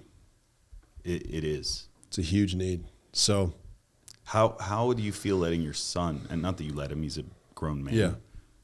How do you feel letting him get involved, championing that lifestyle? Now he's built for it. It's in him. The brain was not designed for that. Okay. So he knows that. I know that. We've talked about it. Yeah. They are getting better and better about taking care of guys and recovering from concussions. Yep. But I'm having to help him go, when you are dinged, you got to speak up. Mm-hmm. You can't just gut it out. We would just gut it out. Right. But do you think that some of that is what made you the incredible player that you are? For sure. Right. So For how do sure. you navigate a world of excellence and not gutting it out? I think for each of us, it's subjective, meaning we have a saying in athletics, it's okay to play hurt, Mm-hmm. but you can't play injured. Because when you're hurt, everybody's got to. Would you apply that to ministry? Yeah. I love that. No, I do apply it to ministry. I love that. I do apply it to You ministry. just put some vocabulary to some I've been processing a lot. I'm sorry, I'm out of frame. Yeah. That's It's a big deal. That's a big deal. It is a big deal because every follower of Jesus has to play hurt. Yeah. Okay? It's just we live in a hurt world. You are hurt. It doesn't matter if you're saved. You are hurt. But there's a difference between being hurt and trying to play injured. So what would that defining line be? Again, it's subjective. If the defining line is when you're trying to give your best effort, Mm-hmm. okay, and you're still doing good, like you're still performing well, and your teammates are still taken care of. Me as a middle linebacker, I'm hurt. Something hurts on my body. Yep. But it's not affecting my play. It's not affecting my assignment. It's not affecting my relationship with my teammates. When I'm injured, I'm not just hurt. Now my actions are starting to affect. And they end up hurting you more. And it hurts the team. Yeah. And most of what's happened with leaders that are falling and failing is for whatever reason, they're playing injured. Mm-hmm. It's not just normal hurt. They're injured. And how do you know that? Because of how it's affecting everybody on their team. It's how it's affecting their wife. It's how it's affecting their kids. It's how it's affecting their preaching. It's how, you can only hide injury for so long before the film, like in football, the film never lies. And we got to have a mechanism where maybe we could help guys walk through some film and go, 6 months ago, you didn't sound like this. Goof. You're now bitter. You're angry. You're preaching against certain, like your wife's, she's not doing well. Yeah. So there's no shame. That's what we got to get over. Like for me as a football player, I would play injured because of the shame and the fear of losing. Most guys do this because they're afraid of losing all their hard work. Yeah, and it's real. It's very real. They could lose it. Yeah. And maybe they should lose it. Okay. Restoration pulpit, restoration to God. Which one do you think restoration means? Pulpit? No. Heavens no. Because before there was ever a pulpit, you first were reconciled to the Father. Yeah. And just because he gave you a pulpit, our first tending of business is our relationship with him. Right. And to be reconciled with him. But the problem is when I would play hurt and then would show up on film, the coach would go, "Why didn't you pull yourself out?" I'm afraid. Afraid of what? I'm afraid I'm going to lose my job. Afraid I'm going to lose my spot. I'm afraid somebody else is going to take my place. I worked my butt off to get here. It's real. It's in life and ministry. More real than...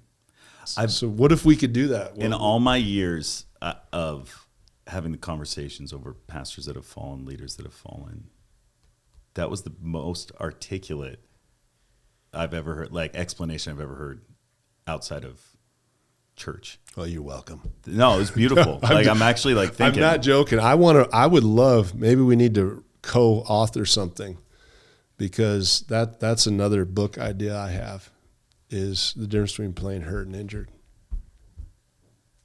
And recognizing the difference and how do we address the difference, because one requires treatment, the other requires rehabilitation. Yeah. There's so many stories I can tell. I'll use my own personal ones. Like, it's hard because there's so many times I probably should have stepped out. Yeah. Right. But I kept going. Yeah. It's tricky. And I've looked back. I told you I quit drinking a few years ago. Yeah. Because I went over, and there was one night that I remember vividly, and I woke up the next day and I was like, I'm done. I've become a hypocrite. Mm-hmm. And I've thought about that a lot, because there was moments that led up to that, which, there's that line that you cross. And man, I might not have crossed it far, but I walked up to the line. Yep. More than once. And I'm so grateful that I got to a place where like it hit me, right? And I changed. But I've questioned, like, should I, like, if I was leading someone, would I have pulled them out, right? I don't know. It's just like, it's something that I think about a lot. And it's by his grace, right? That you also, even in marriage, and that's something that you've helped me with personally. Yeah. But you also were still tender enough in your heart when the Spirit said, okay, dude, done. Yeah. That you willfully, willingly did that. Yeah, shame is a very powerful super thing. Powerful. And deception is powerful. Because, oh golly, I can't remember what the preacher's name. Wilkerson. Remember the old guy? Yeah, David Wilkerson. David Wilkerson. I listened to him. He said this. It was a message called "The Seriousness of Unbelief." It wasn't talking about unbelief like we think when we hear unbelief. He's like, he gets to the end of it, he's like, the unbelief that a leader or a pastor has that God's not actually going to do what he said he's going to do about our sin. And so we keep sinning. We keep doing these things because we're convinced he's okay with it. And that's what the unbelief he was talking about. And the unbelief that God's going to back up what he says about sin. Exactly. Yeah. And we mistake his patience sometimes for his endorsement. I've done that. I've had times in my life where that's why I had to transition from pastoring. Why I left Colorado and stopped pastoring. I was hurt. The crazy thing about that, it was the season when God was doing the most supernatural things he's ever done in my life.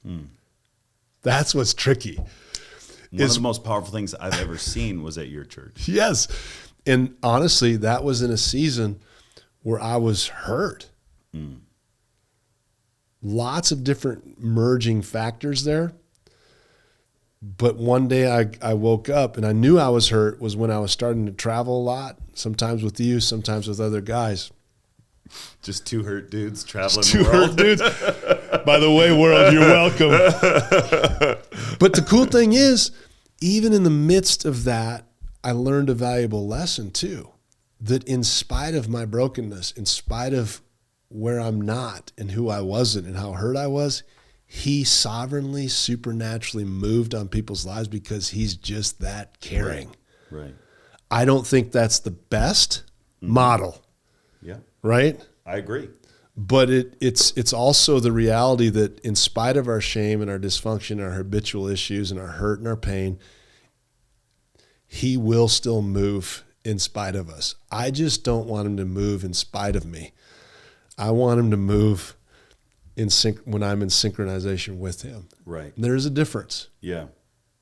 Because I'm not saying go bench yourself, but I do think there needs to be something put in place where a minister could acknowledge his hurt, be rehabilitated, whether it means a pulpit or not. We take that off the table. Yep.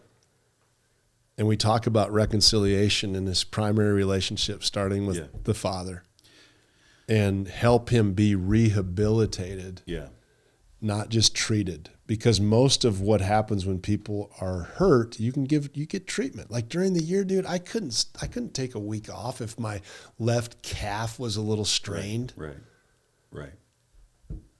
But when my ACL tore, don't put me out on that field. There's a difference. Well, the difference is you have a coach. Yes, right? Exactly. They have a whole management team. You have players, medical staff that can watch you, right? So you have a whole group that, if that does go south, they're there. They're on you. Treat it Yep. and give you the best. Yep. We don't have that in the church. We don't. And that's not beneficial. But there is something that I think in all of our failures run around the world and our brokenness, we have done well. Mm-hmm. And I think this is a key part in it is we have relationships. Yes. We have friendships. Mm-hmm. And then at the end of the day, we're pretty honest. Yeah. And our wives are pretty honest. Yep. Right? Like that really helps. A lot of the times I see people miss the mark is when they're isolated. Yep. Or they surround themselves with yes men. That happens a lot. A lot. That happens, and people will go, how did it get to this point? You never started off with that thought that we were now going to cover up for our leader. Right. But when you build out a culture and somebody that was hurt never really identified their hurt and got their hurt rehabilitated, hurt attracts certain types of people. It does. And hurt and pain are powerful manipulators. My buddy Teo, I was just with him. He's been on the green room, I think, a couple of times. He runs one of the biggest ministries in Brazil. I watch, so he pastors Zion Church. He also leads Dunamis, 2 massive moves. And his mother, who started the church, when he took it over, I think there was maybe 300 in one church. Now there are multiple around the globe. Yeah. Every 7 years, and his mother did this, who started the church. Every 7 years, he would take a year off. Smart. She would take a year off. Smart. And hearing it from him, the first time, so I connected with him in his early years. So I've been with him since he's done 2 of these. And every time it's been at the peak of growth. Legitimately, we did the Send Brazil. They packed out 2.5 stadiums. It's awesome.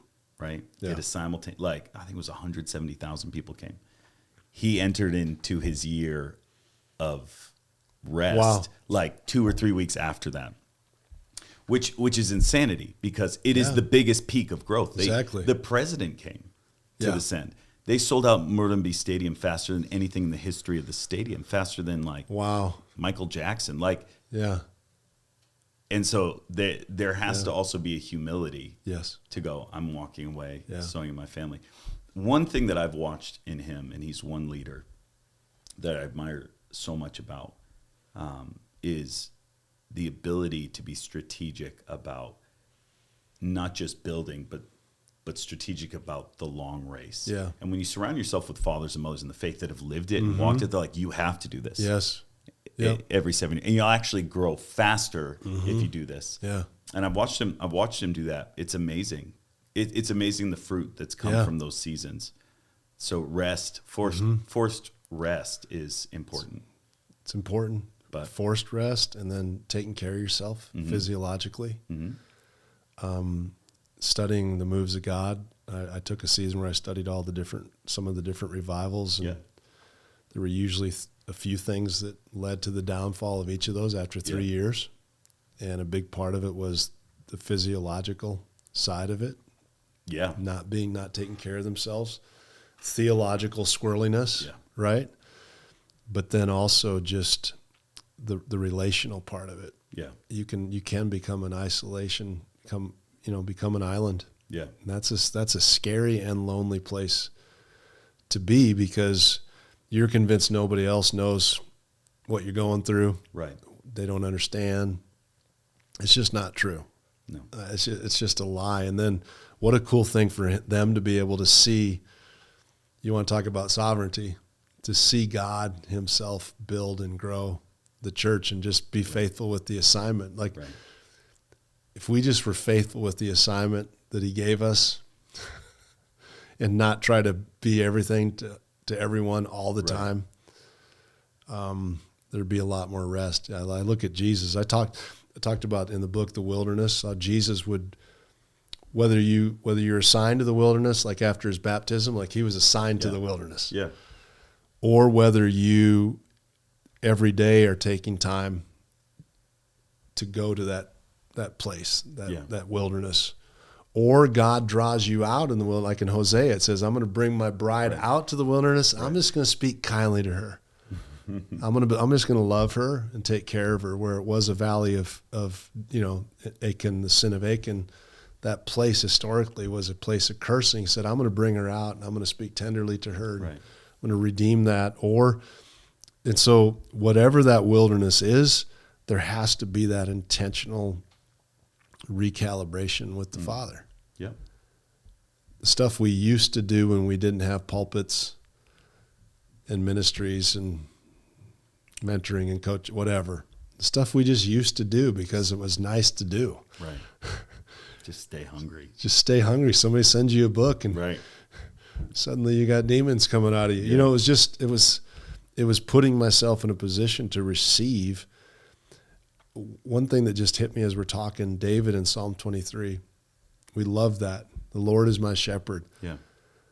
One thing about David, even when he was king, he still saw himself as a lamb. You see what I'm saying? Mm-hmm. I think we sometimes ascend and we get these places where God's entrusted us with a level of authority and we forget we're still just a little lamb. Where are you getting that David perceived himself as a lamb? The Lord is my shepherd. Okay. I shall not want. Gotcha. He still approached God as if he was a sheep. Yeah. I grew up on a farm and I know sheep. Sheep are not very bright. They're not.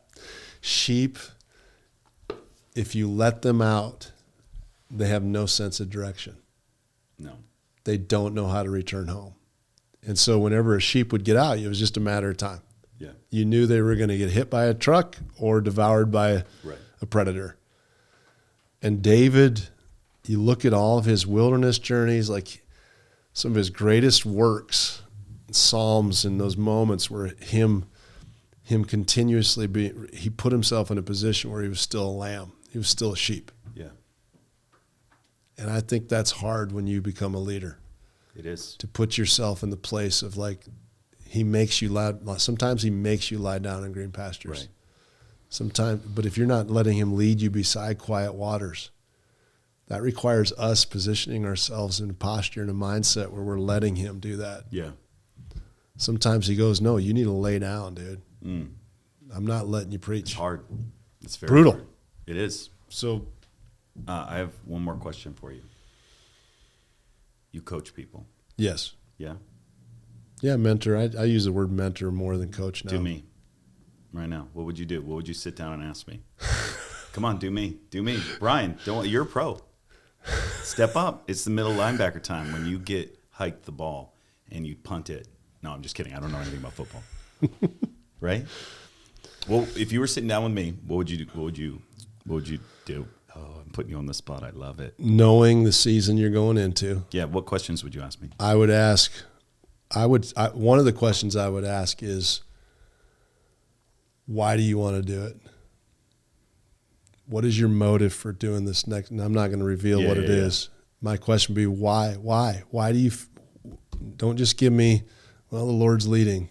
Like, why do you really want to do this? I can't answer. And that's fine. Here. That's what I'm saying. I would also ask.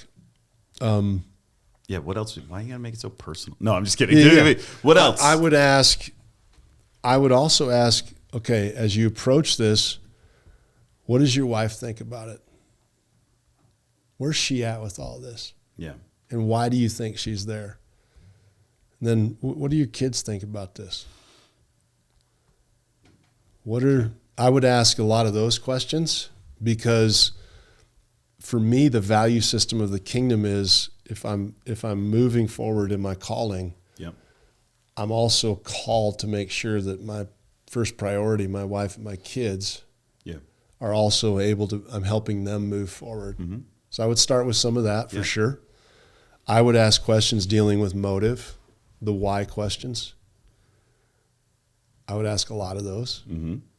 Not to do anything for me. It's not me going, I got you. Right. It's for you to be able to come to grips with this is and you at the end of it are so convicted, you're going, I'm going to do this. Right. You so you coach people. Yeah, I do. Yeah, at times. How is that something that you put out there? If somebody's like, yeah, man, I've been listening to Bryan for 2 hours. Yeah, I'd love for him to speak into my life. I've got a website they can read. Bryan L. Schwartz, Bryan L. Yeah. Schwartz, SCHWARTZ. And this isn't like a free thing. This is like, yeah, it's paid coaching. Yeah, it's paid. It's usually coaching. higher ticket. Yep. I'm not gonna.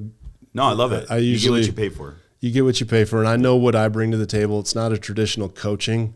I know what you bring to the table because I've got it for free. No, I'm just kidding. My whole life. But it's that's why I lead with mentoring. Yeah. Because mentoring is different than coaching. Yeah.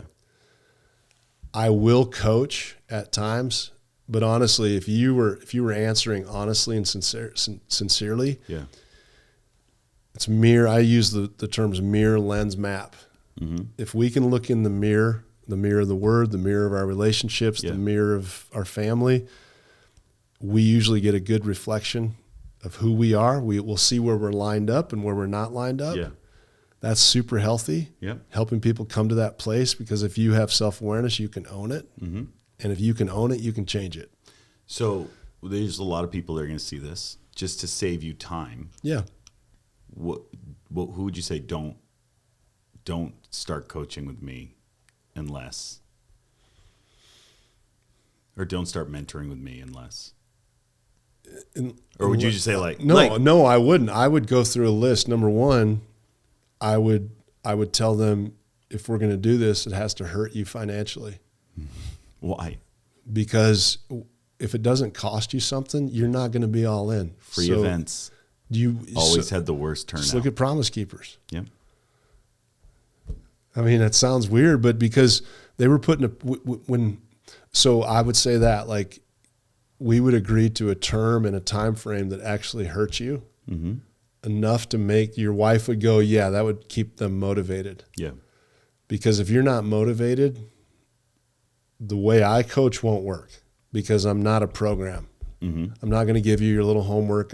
No, we're going to get real. And if you don't want to be honest, I'm not your guy. If you don't want to be challenged. What type of honest questions do you ask people? I will ask very personal questions at times, dealing with how they possess themselves, how their bodies, everything, sexuality, habits, all of it. Okay. But again, that's at a pace that I think it's not, I'm coming right out. No, I think it's good. Like, I love it because you're going after everything. Well, I focus on high performing leaders. Right. Because I don't have time to play games. I'm not here to hold hands. This isn't inner healing. I'm not a counselor. Mm-hmm. We can get you counselors if you need them. Right. I'm a mentor and a coach. I'm not a psychotherapist. I will use the word, if you don't like the Word of God as the main framework for your solution, I'm definitely not your guy. Yeah. Because everything is going to come back to Jesus, and it's going to come back to the kingdom mindset. I love it. And that's actually one of the things I love a lot about your book, is one of the first things I noticed was you cited every single verse. Absolutely. All throughout. So not only do you read about it, you get to see exactly where it is in the scripture, and then at the end of each chapter you go through and give a little like game plan. Game plan. Little game plan.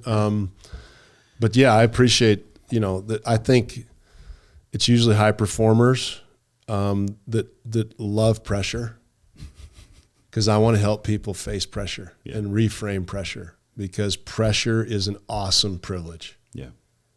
If you can learn how to process pressure, you can change the planet. Yeah. You can change your family. Come on. Well, in all of my years, there's never been family that my wife and I have like looked at and like been like, that's what we desire. The way you raised your kids, man. We had so many pointers and tips and tricks from you guys along the way. I can say this: you don't just talk about it, you walk it, and the fruit is evident in your family and your friends. We have many mutual friends. Mm-hmm. Oh, by the way, I just saw Darren's new movie. You're in it. Do you know this? Yeah, I know he was releasing another one and said there's some stuff from our time in Greece. Yeah, there's a lot of stuff. Awesome. Yeah, it's pretty great. You haven't seen it yet? I haven't seen it. I just watched it. It's good? Yeah, it's beautiful. It was a lot of the stories that I'd heard about, but I hadn't seen. Yeah. They never made the cut. But the way he strung it all together, that's cool. Really, really beautiful. That's awesome. Yeah. So it's cool to see, like Darren's family, like his kiddo's doing great. Yeah, he's here. Yes. Are you going to see him? You need to. I need to. We definitely need to. We definitely need to do that. Listen, we're the opponents. Check it out. Yes. Buy it. Listen, where do you want people to buy this? Some people like Amazon. I bought it for the Kindle version I got it way low right now. It's going back up. Yeah, it was $1. Yeah. So hopefully you get on there, but by the time it's still there. But this is incredible. Well, I appreciate it. And then also, if you are one of those people that is a high achiever and in need of coaching, you get to reach out to Bryan on his website, Bryan Schwartz. Bryan L. Schwartz. Bryan L. Schwartz. Or they can do direct message me on Instagram, Okay. BL Schwartz. Okay. Because I also want to start doing some groups. I want to start doing some virtual groups, which might be a good option for people. Yep. They can reach out on the website, say I'm interested in doing it, because I want to do some clusters of groups on a monthly basis as well, because I think that would be really healthy too. I am definitely a fruit of your sowing into my life. Like, not all of it. Yeah, no, only I the good appreciate stuff. Yeah, no, but like you and your wife have sown into me and my wife for years, and you've always been there. And I loved as we would travel together. You always focused on the Word. You called me so much higher into the Word. I was out just telling stories and laying hands on people, but you called me deeper into the Word. And man, I just love that you took time to come on out here. I love that we get to share thank you. A part of your ministry you that is years in the flipping making. It's a lot of reality in there. And why'd you get rid of the beard? That's what I want to know. My wife hates it. Gosh. It's too prickly. I get it. Her skin's super soft. So she wins. Anything else you want to say? No, we sign off? Don't. We're in a season of human history right now where we have to be able to face worthy opponents. If we don't have the resiliency and the grit, the stuff we're heading into, I agree. Because we can make a real difference. People are looking for those vessels we talked about, right? Being thankful in all situations, rejoicing, prayerful, but then also not being afraid, not letting the enemy set our agenda, man. Don't let the opponent set your agenda or your methodology. Let the Word of God, let the Spirit of God, let the kingdom mindset. That has to be what sets our daily agenda. Come on. Dude, I love you. And love your big too, old man. meat hands. Last question. Did it hurt when I beat you in that arm wrestling competition in Scotland? It did. It did. My ego was definitely deflated. It should have been. That was pretty awesome. You were amazing. You were amazing. I had a torn bicep at the time. No, you didn't. But shh, don't tell anyone. I did. I have been tackled by you. You don't remember? When did I tackle? We were like in I think it was when we were in Scotland. Steve Swanson. It was you, me, and Steve Swanson. And we were like sitting there, like talking about something, and you're just like. I do remember that. I manhandled you just a little bit. Put the meat hooks on you. I felt like a toy in the mouth of a ugly Labrador retriever. Just being. No, I'm just. Hey, it's all good. You're amazing, Bryan. I love you, man. Love you too, man. Massive. Please send. I will. Love from my family to yours, and dude. Let's do it again sometime, man. Get it anytime you want to come on here. Yeah, absolutely. You're more than welcome. Love you, man. I'd like to get like you, maybe Jamie, Darren. Awesome. Like we could talk about some Be of fun. The good old days. Let's do it. Yeah. All right, buddy. God, look at that beef tip. Love you guys. Hit like, hit subscribe, and we will see you on the next Iris Global Green Room. You do a great job.